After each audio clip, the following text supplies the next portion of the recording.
And I wonder, Jack, to you now, and we spoke briefly, didn't we, about how this visit is being viewed within Rome, within the Vatican walls. But just reflect for me a moment at the sense of how the Vatican views the king in terms of a moral partner on global issues, like Brendan was reflecting just there. Well, sure. As Brendan said, these two institutions, very old institutions, and they want to work together. When Pope Benedict was coming to the UK, we were hearing that the Vatican was seen as a crucial partner in the work of helping poor nations, and promoting peace and concord among nations, because it has people everywhere, and it has the kind of messages that the UK, United Kingdom is keen on, and especially through the royal family. So I think this meeting is very important. Another thing that you just reminded me of was that when Pope Benedict was came to the UK, he said this several times, that religion is not a problem to be solved, but a vital contribution to the national conversation. This was like a motto of his visit. And I think we are seeing now, in the meeting between Pope and King, that religion is not a problem to be solved, as Pope Benedict said. It's vital that we have this conversation, that we use all the resources possible to build a better world together. And the Pope has a great deal of prestige. The monarchy and King Charles have a great deal of prestige, and a lot can be achieved by this conversation. Brendan, that's so interesting, isn't it, the point that Jack makes there? Services, in the receptions and everything that's going on today. And Jack, your thoughts more broadly on the reception of the royal family today? I think it's wonderful that being received in this way. I was just thinking that the one time I met the King, when he still was Prince of Wales, was at the canonization of Cardinal Newman there in Rome, and which he attended. And there he met various people, including Pope Francis. And one of the things he said was that Cardinal Newman, now St. John Henry Newman, was a very important Englishman who had contributed to wisdom in the whole world, but was an Englishman who was being honored by the Holy See, and that he had read a lot and thought he was very important. And now, in about a week, Cardinal Newman will be declared a doctor of the Church by Pope Leo, who's very keen on Newman. And there are only 38 doctors of the Church in history. So it's the most exclusive collection of people, of Catholics. And they are Catholics who have something to say to us. So Cardinal Newman, as an Englishman, has something really important to say to us about conscience, about education, about religion in an age of unbelief, etc., which Pope Leo is very keen to deepen into. And King Charles is also somebody who's very keen on Newman and wants to talk about. So I think this is a very happy coincidence that this visit is taking place just a few days before the declaration. Jack, just let's reflect with you for a moment then. All of this obviously happens while the monarchy faces scrutiny over Prince Andrew. Does this cloud the visit, the tone of the visit, or are faith leaders able to separate, I suppose, the institution from the individual? Well, I think that the King would have wished this not to be in the news at this particular time, but he's hoping, and we're all hoping, that this visit can overshadow controversies that have arisen, and that we can have a day of rest while looking at this very, very important encounter that is going to take place between the King and the Pope, and where many things of importance are going to be discussed, and which can be the beginning of things, So yes, there are controversies, there always are, and particularly now as things have come up in the media, but this is what happens with any family, especially the royal family. There's always things in the media about them. I think that the king has great dignity, you know, in throughout these controversies, and this has helped. I think his great dignity has helped and will help him during this visit. Okay, we will leave it there for now. Jack Valero from Catholic Voices. Thank you, Brendan. Jack, I wonder your take on the point that Brendan made there about the two men praying together side by side and how symbolic that will be. I think it's very moving. I'm personally moved by it. I had heard that this was be the first time since the Reformation, but since then I've heard that it may be the first time ever, because kings didn't used to come to pray with the Pope in the past when they were united either. And I'm thinking of the symbolism of unity this shows. Pope Leo is very keen on Christian unity. He's going to Nicaea later in the year. Nicaea is the place where the first council of the United Church, when Christianity was united, took place in 325, 1700 years ago exactly, to define who Christ was. And lots of people are going to Nicaea from all denominations, and Pope Leo will be there.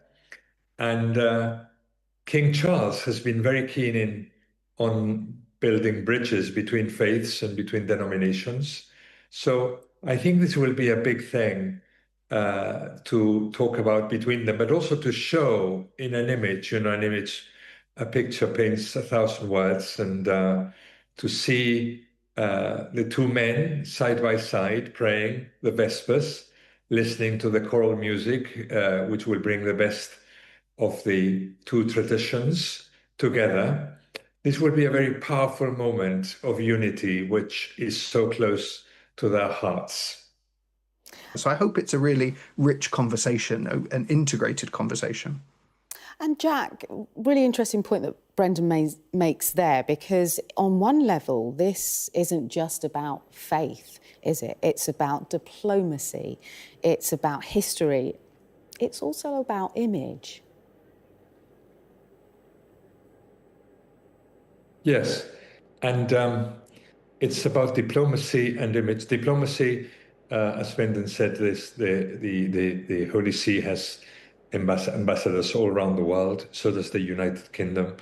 The ambassadors of the Holy See, who are nuncios, who are bishops, they often have another different view that may not be available to political ambassadors from other countries, and that's why the United Kingdom is very keen to work with the Holy See in different countries. And one of the things that came up in Pope Benedict's visit was that religion is not a problem to be solved, but a vital contribution to the national conversation. And I think religion has a lot to offer, both in Britain and abroad. And the United Kingdom, in its action in the country and in its action in other countries, there's a lot that can be done together. Religion is a voice. Even if many people don't follow the Catholic Church, we do see the Catholic Church as a voice that is saying important things about society that can be a great contribution to the national conversation.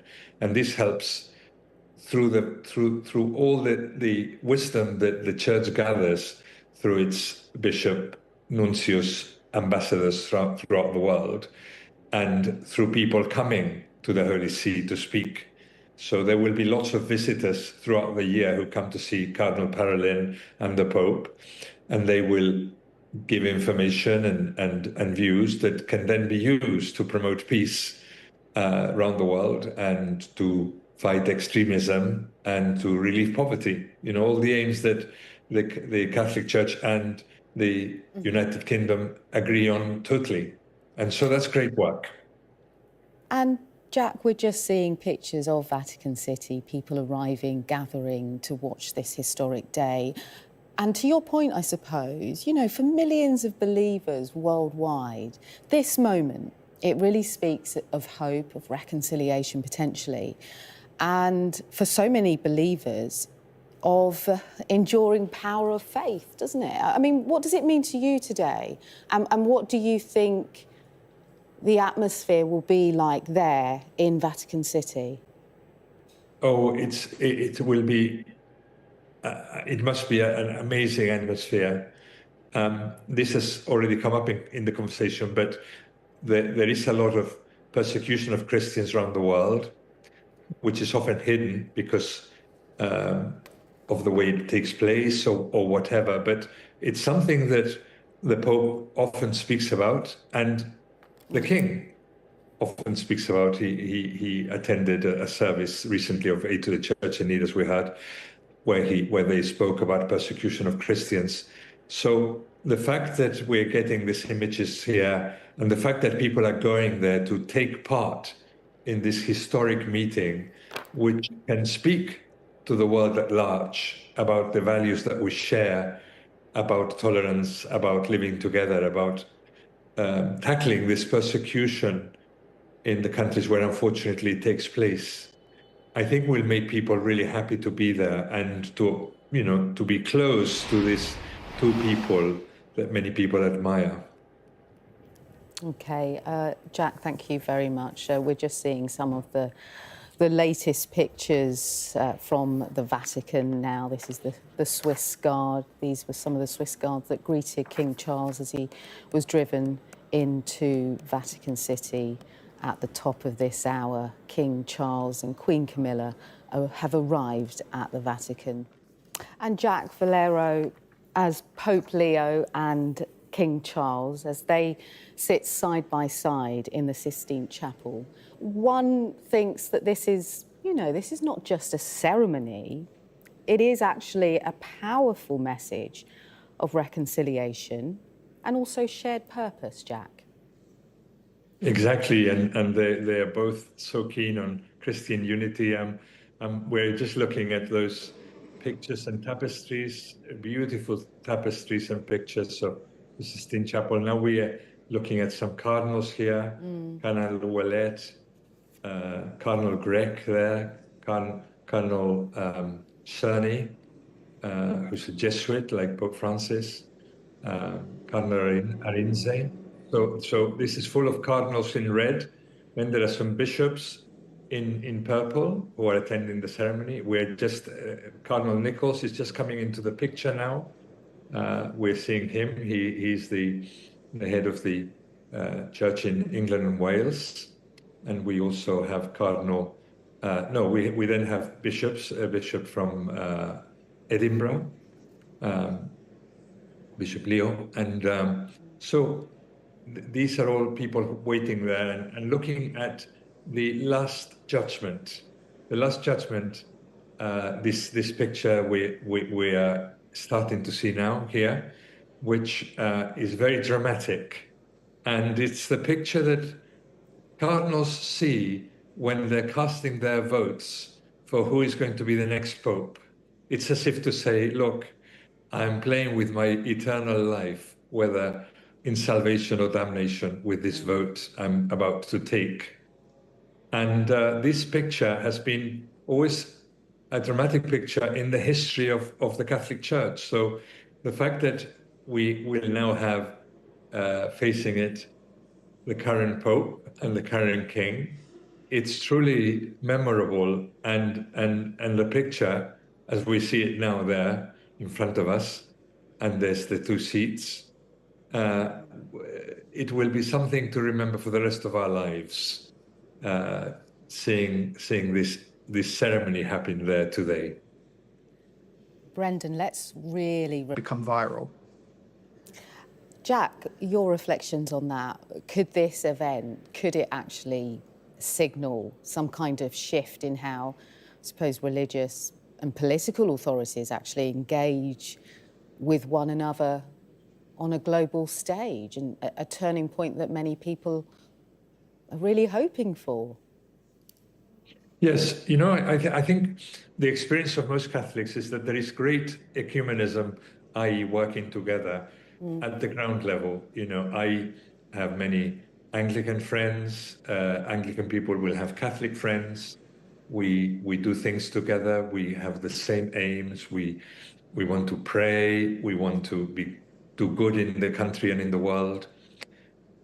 Whereas corporately, there seem to be only barriers. You know, one church preaches this, the other church preaches that, and there seems to be a division. There's no women priest, and then there's a woman bishop here, and there's different things of morality. And so I think what this shows, this meeting at this level shows, is that yes, we know that ecumenism is happening at the ground level, but even at the top level, things can happen. And this is very powerful, you know, despite all the divisions among denominations, these things can happen at the top level. And this gives us hope, because it's a hope of something we've been seeing on the ground level for many years, but not so much corporately. You know, so I think that's the thing. It gives hope, and it's really great that it happens during the Jubilee year, because the Jubilee year of hope. So the hope of unity, greater unity, is very strong in us. And here we see the King coming in now. Right now, is coming into the chapel. This is a historic moment, Jack.